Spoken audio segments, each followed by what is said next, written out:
Bonsoir à tous, soyez bénis. Le thème d'aujourd'hui est construit l'œuvre de Dieu et combat le diable à la fois. Pour cela, nous allons méditer ensemble le passage de Néhémie au chapitre 4 à partir du verset 12. Je vous explique le contexte.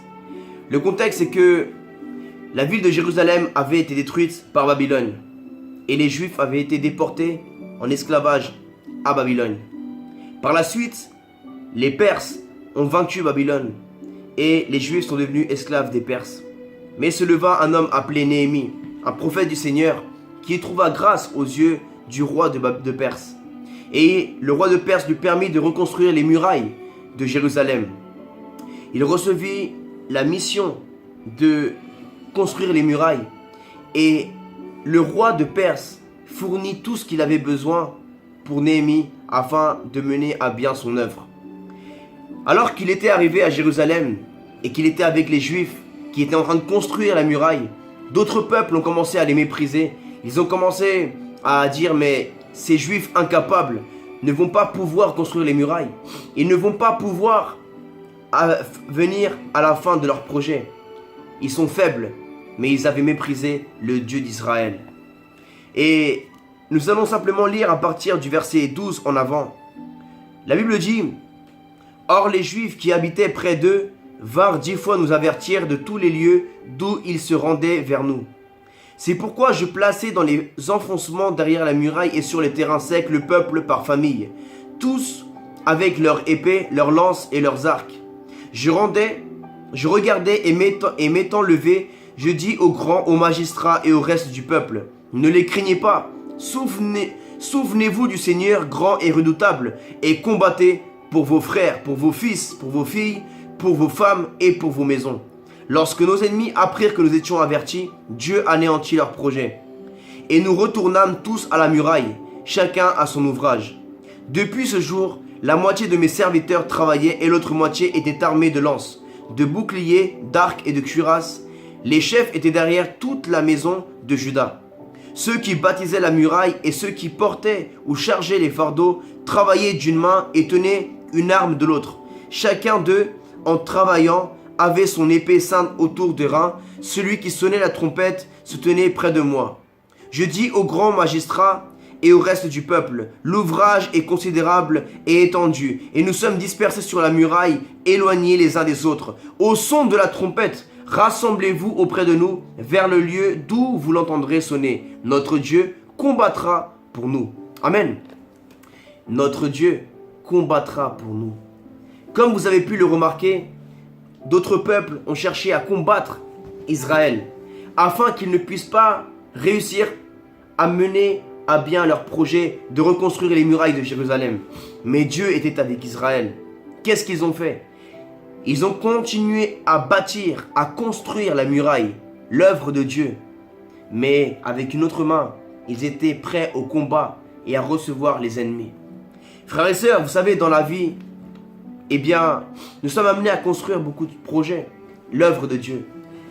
Et lorsque le diable voit que tu es en train de faire un projet et que tu es en train de réussir, surtout un projet qui a la gloire de Dieu, il va tout faire pour t'en empêcher et il va t'attaquer d'une façon ou d'une autre. Peut-être les projets que tu as entrepris pour le Seigneur, c'est ta vie personnelle, ton mariage, ton foyer, d'avoir un foyer stable, un beau foyer avec tes enfants. Tu as décidé d'être un homme fidèle, d'être une femme fidèle, de enseigner bien tes enfants. Tu as décidé de travailler, d'économiser. Tu as décidé de faire du sport, d'être en bonne santé. Tu as décidé des projets, peut-être mettre de côté pour acheter une voiture, un appartement. Tu as décidé de te former pour devenir pasteur afin d'entreprendre une église.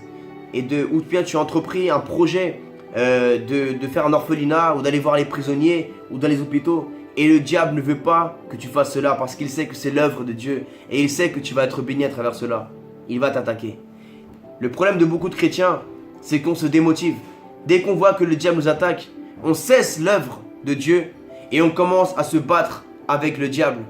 Et j'aime bien préciser que nous les chrétiens, nous ne devons pas prendre d'armes physiques. Nous ne devons pas prendre d'armes pour combattre les êtres humains. Parce que notre guerre n'est pas contre l'homme. La Bible dit clairement, la guerre n'est pas contre la chair ni le sang, mais la guerre est contre le diable, les puissances spirituelles, les démons, les mauvais esprits qui cherchent à tuer votre vie et à détruire votre vie. Alors, de quelle façon devons-nous faire la guerre contre le diable? Nous devons faire la guerre dans le jeûne. Commençons à jeûner pour un projet précis. Jeûne pour ton mariage, jeûne pour ta femme, pour ton mari, pour tes enfants, pour que Dieu les préserve. Parce que le diable va attaquer tes enfants, le diable va attaquer ta femme, le diable va attaquer ton mari, le diable va attaquer tes finances, va attaquer tes projets pour que tu n'aies pas à faire du sport, pour te donner une maladie. Le diable va t'attaquer. Alors toi, fais la guerre au diable. Commence à prier, commence à jeûner. Jeûne 3 jours, jeûne 21 jours, jeûne 2 semaines. Ce que Dieu regarde, ce n'est pas la longueur de ton jeûne. C'est la qualité de ton jeûne. C'est l'importance, l'intention de ton cœur, l'effort que tu émets pour plaire à Dieu. C'est ça qui importe. Commence à lire la Bible, à étudier, à apprendre. Le diable ne veut pas que tu deviennes un serviteur de Dieu ou une servante de Dieu, mais persévère. Continue à faire l'œuvre de Dieu et continue à te battre, continue à évangéliser, continue à lire la Bible, continue à prier, continue à t'efforcer d'être un homme qui se sanctifie pour son futur mariage ou qui se préserve pour sa femme ou pour son mari, un homme fidèle, une femme fidèle. Le diable t'attaque dans la séduction, le diable attaque tes pensées, le diable t'attaque à travers tes yeux, à travers ce que tu peux regarder sur internet. Ne tombe pas dans le péché, ma sœur. Ne tombe pas dans le péché, mon frère. N'ouvre pas de porte au diable. Et si tu l'as fait, repens-toi aujourd'hui et recommence. Relève-toi, rebâtis la muraille. Ne te décourage pas parce que le diable est en train de t'attaquer. Mais beaucoup de chrétiens, comme je le disais tout à l'heure, c'est qu'on laisse l'œuvre de Dieu parce qu'on sent qu'on est trop attaqué. Alors on se dit, bon, je vais arrêter d'évangéliser parce que le diable m'attaque trop. Je vais arrêter de lire la Bible parce que depuis que je lis la Bible, le diable m'attaque. Je vais arrêter de prier et de jeûner parce que depuis que je prie et je jeûne, le diable m'attaque. Je vais arrêter d'être un homme fidèle ou d'être une femme fidèle. Je vais arrêter de persévérer pour mon foyer. Je vais arrêter de faire du sport. Je vais arrêter je vais arrêter mes études parce que le diable m'attaque trop depuis que je fais ceci. N'arrête pas. Parce que même si tu arrêtes l'œuvre de Dieu et tu commences à attaquer le diable, je t'assure qu'il ne va jamais te laisser tranquille. Toute ta vie, il va mettre des feux et tu passeras toute ta vie à éteindre des feux et tu arriveras à 60 ans et tu n'auras rien fait de ta vie. Continue à te battre contre le diable, à te battre contre ton orgueil, à te battre contre la rancune, à te battre contre la haine, à te battre contre le péché, la fornication, l'adultère, à te battre contre la sorcellerie, à te battre contre la drogue, contre l'alcool, contre la violence, à te battre contre l'argent sale. Combat, ma soeur, combat, mon frère. Dieu veut que nous combattions, non pas contre les hommes et les femmes, mais c'est une guerre spirituelle. Prie, adore le Seigneur. La louange, l'adoration est une guerre spirituelle. Et c'est Dieu qui combattra pour toi. Mais toi, simplement, soumets-toi à Dieu. Résiste au diable dans la prière, dans le jeûne, dans la persévérance de l'œuvre de Dieu. Et Dieu combattra à ta place, ma soeur. Dieu combattra à ta place, mon frère. Alors, persévère et combat le diable au nom puissant de Jésus-Christ. Amen.